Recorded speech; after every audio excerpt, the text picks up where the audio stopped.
mulut kita standarnya adalah kuping orang. Begitu juga sebaliknya, mulut orang ya standarnya kuping kita. Kalau Anda nggak nyaman ya silakan Anda tinggalkan. Dan ingat ketika Anda berbicara juga Anda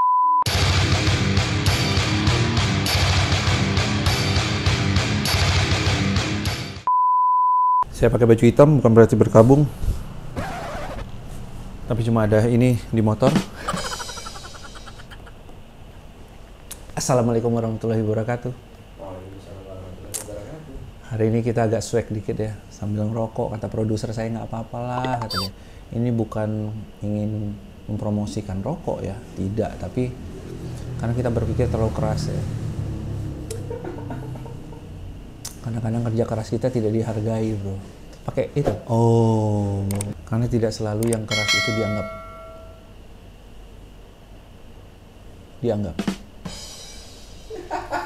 Ya, buat teman-teman, selamat bergabung lagi di channel Anti Trading. Trading masih bersama saya Mr. Ju.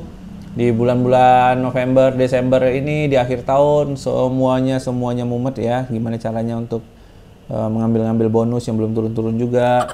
Tahun depan katanya Indonesia bakal resesi. Jangan percayalah. Resesi itu adalah resesi.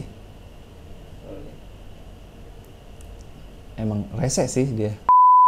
Ya, saya ngomong di bisnis ini setiap hari itu buka YouTube ada satu reels yang bilang apa saja bisnis yang bisa dilakukan, bisnis kecil yang bisa dilakukan online. Banyak. Anda jualan apa saja, Anda jualan karya, Anda jualan podcast, Anda jualan omongan, Anda jualan keanehan, keunikan segala macam. Itu semuanya bisa Anda jual melalui online ya, melalui YouTube. Banyak media sosial seperti Snack ID, and then TikTok, Ome TV ya, seperti Naki kan, Vicky Naki. Di Ome terkenal banget dengan kemampuan dia berbahasa. Tinder. Buat yang profesional itu loh, kayak di Image, Shutterstock. Iya, Shutterstock, Pinterest, Behance, ya itulah gitu. Jangan micet mulu. Yang penting online. Yang penting online. Ya enggak sih, micet nggak jelek juga karena banyak juga perputaran uangnya sangat besar ya di situ ya. UMKM ya, saya nggak nyalahin micetnya tapi ya saya nggak punya micet juga sih. Waktu mereka menggunakan micet untuk bisnis mereka itu adalah ketika Indonesia melarang itu. Waktu. Jadi salah ya. Hukum adalah hukum. Apa kemarin bahasanya?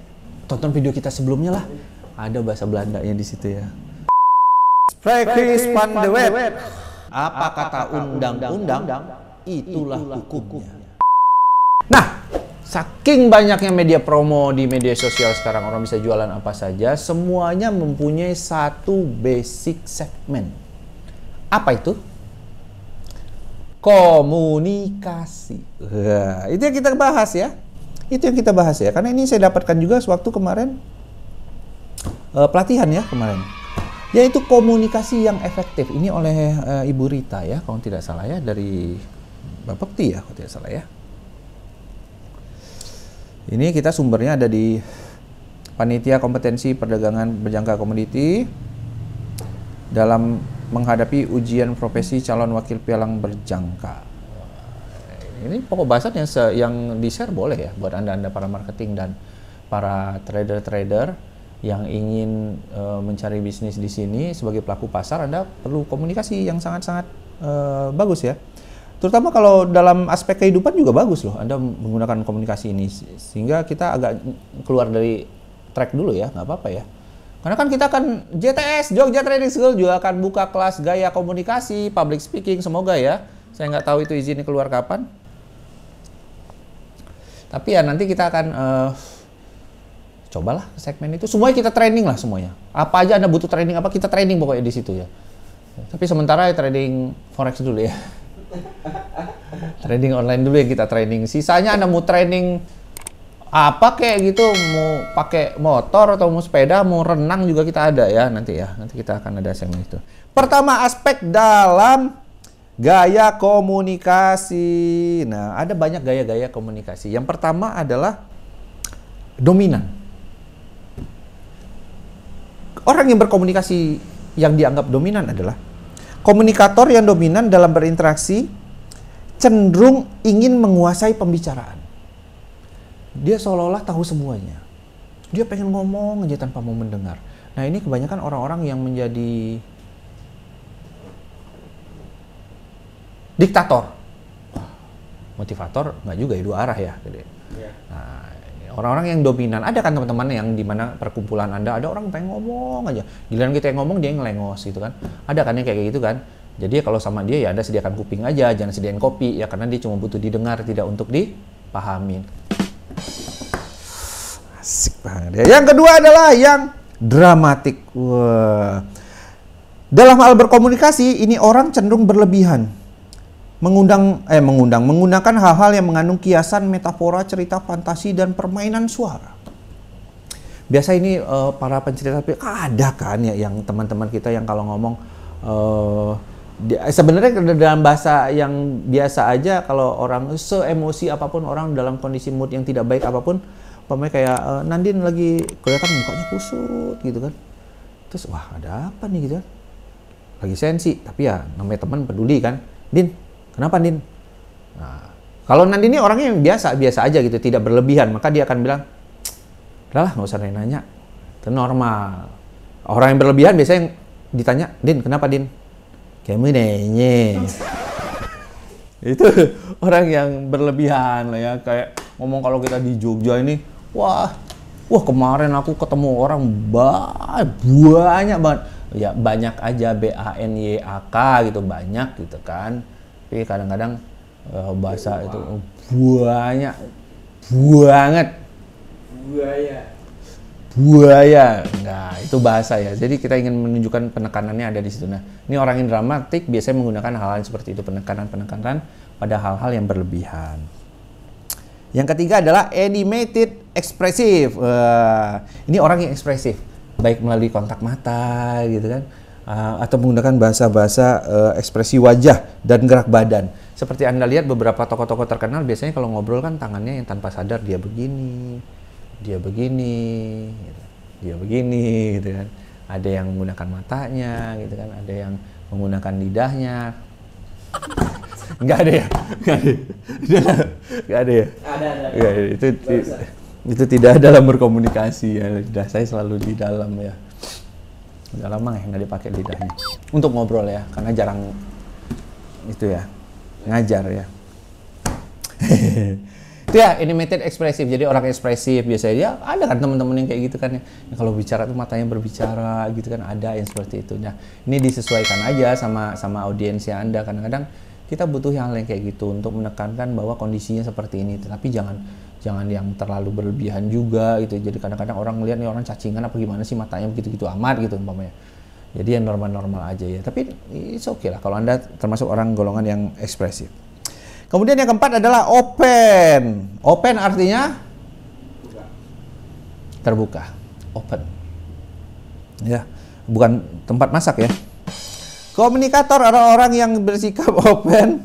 Biasanya tidak ada rahasia sehingga muncul rasa percaya diri dan terbentuk komunikasi dua arah. Nah biasanya ini orang-orang yang apa adanya itu. Kalau ngomong ya ngomong aja gitu. Jadi kadang-kadang dia ngomong ya karena dia tahu apa yang dia bicarakan, dia tahu apa yang kejadian yang dia bicarakan, apa isinya, sehingga dia percaya diri untuk ngomongin itu gitu. Kayak kita bikin video ini ya, kadang-kadang kita jarang sekali ya kita tidak percaya diri ya. Saya ya terutama ya. Saya tahu apa yang saya bicarakan gitu ya. Kadang-kadang walaupun keblank ya. Lupa aja, bukan nggak tahu ya. Nah itu percaya diri, itu ngomong aja gitu. Kayak sekarang sambil baca gitu, percaya diri karena saya bisa membaca, makanya saya baca gitu kan. Gitu, membaca saja saya sulit. Dan sepertinya teman-teman. Yang kelima adalah argumentatif. Nah komunikator yang seperti ini cenderung suka berargumen dan agresif loh. Jadi dia tuh pengen seorang itu ngerti sampai ke akar-akarnya gitu. Jadi dia ngomong itu selalu dengan pokok pembahasan yang menguatkan apa yang menjadi judul di awal. Ini argumentatif. Ini orang bagus sebenarnya karena kita mendengar orang bercerita seperti ini jadi jelas dia ngomongin apa sih sebenarnya gitu. Jadi argumen-argumen yang dia ceritakan itu untuk menguatkan pernyataan sebelumnya. Tapi memang kadang-kadang ngeselin karena dia agresif ya. Agresif itu artinya ya begini loh, ya begini loh, ya begini loh. Tahu nggak sih artinya? Tahu nggak sih gitu loh. Paham nggak sih? Ngerti nggak sih gitu loh. Ngerti nggak sih? Nah, jadi begini soalnya begini. Nah itu argumentatif. Jadi dia punya banyak argumen untuk menguatkan pernyataan dia sebelumnya ya. Yang keenam adalah relax. Ini komunikator yang mampu bersikap positif dan saling mendukung terhadap orang lain. Ini gaya bicara yang relax itu ya kayak ngobrol. Bro. Itu bukan relax. Hah? Itu bukan relax. Relax. Ini bukan relax. Relax bro. Bukan. Bro. Jadi ya you know lah. Kadang-kadang I'm relax bro. Relax kan? Relax. Relaksasi. Jadi orang-orang yang relax ini yang biasanya ngobrolnya dengan santai. Dia biasanya ngobrol seporsinya, kemudian orang menanggapi dia dengerin. Gitu. Nah ini orang-orang yang relax yang tidak dalam kondisi termotivasi berapi-api gitu, tidak juga dalam malas-malasan, tapi dia santai aja gitu. Ini orang yang santuy gitu ya. Kemudian ada atentif. Atentif ini adalah komunikator berinteraksi dengan orang lain dengan menjadi pendengar yang aktif, yang punya empati dan sensitif. Ini atentif nih kayak gini. Jadi ada orang-orang, kenapa sih? Kenapa? Ada apa? Cerita lo gitu. Nah, ini atentif kayak gini tuh. Ya ini pendengar yang baik. Kepo bukan sih kayak ini? Bukan ya. Sensitif dia. Jadi kalau kita cerita itu dia menggunakan komunikasi yang itu ya Allah kasihan banget ya Allah tuh orang memang lah gitu kan. Dia sensitif dan punya empati. Biasanya kalau kita cerita itu dia lebih banyak mendengar. Bedanya sama kepo, kalau kepo banyak nanya bro. Kalau ini nggak banyak nanya tetapi lebih banyak di nadanya. Kenapa ya? Oh iya aku juga merasakan hal yang sama. Aku tahu rasanya. Itu dia ya. Kadang-kadang atentif itu ya. Ada yang ke-8 adalah impression living. Kemampuan seorang komunikator dalam membentuk kesan pada pendengarnya. Nah, ini impresif ya. Jadi dia meninggalkan kesan ketika dia berbicara, seperti kayak kita dengar umpamanya salah satunya adalah Ustadz Abdul Somad itu. Itu kan meninggalkan kesan bahwa beliau adalah orang yang lucu gitu, berdakwah secara lucu. Atau dulu Zainuddin ya, Ustadz Zainuddin MZ. Itu kan udah benar-benar meninggalkan kesan yang mendalam gitu, karena pada zaman dulu kan tidak lebih banyak membahas tentang teknis-teknis, tapi contoh-contoh analogi-analogi yang lucu gitu, seperti Agim gitu, meninggalkan kesan Teh sebenarnya tidak tahu, Teh sebenarnya lebih banyak mendengar daripada berbicara gitu. Sebaiknya jika kita lapar maka kita Mario Teguh ya, beda tipis. ya kesannya Agim itu adalah sosok yang lembut sekali gitu ya, lebih ini ya, seperti ada beberapa ulama juga yang sangat berapi-api yang dibilang keras gitu kan.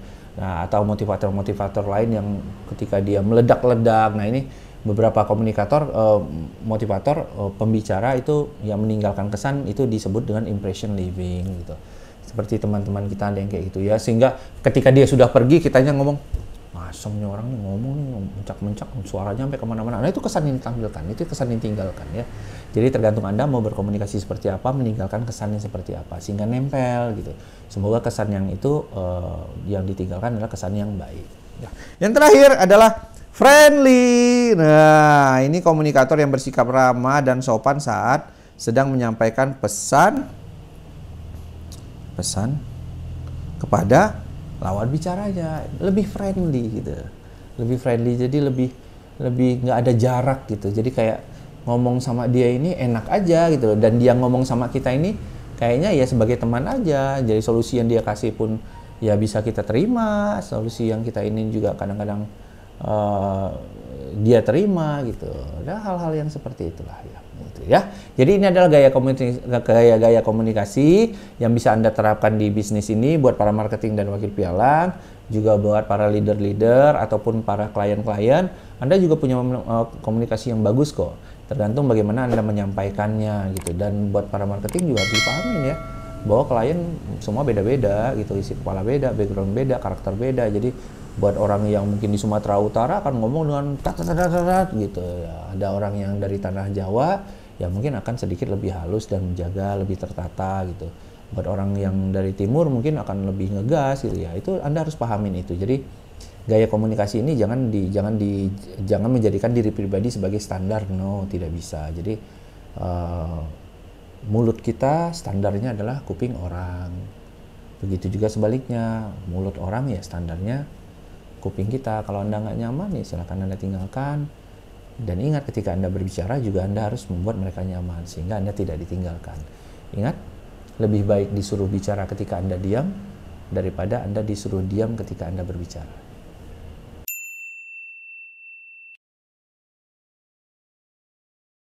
Itu saja dari saya bersama Mr. Ju dan channel Anti Trading. Tetap tunggu video-video kita berikutnya. Semoga bermanfaat, semoga banyak hal-hal baik yang bisa Anda ambil dari video ini. Karena dalam penyampaian video ini mungkin Anda lihat baju saya hitam, rambut hitam, otak saya mulai menghitam, hati saya mulai menghitam, Kacamata hitam, kacamata bening, bibir mulai menghitam gitu kan. Jangan lakukan ini, jangan rokok. Dan buat adik-adik yang nonton, merokok tidak baik untuk kesehatan. Hargai kerja keras nakes kita. Ini hanya sekedar gimmick supaya suasana tidak terlalu tegang. Ya, gitu dari saya. Sampai jumpa di lain kesempatan. Assalamualaikum warahmatullahi wabarakatuh.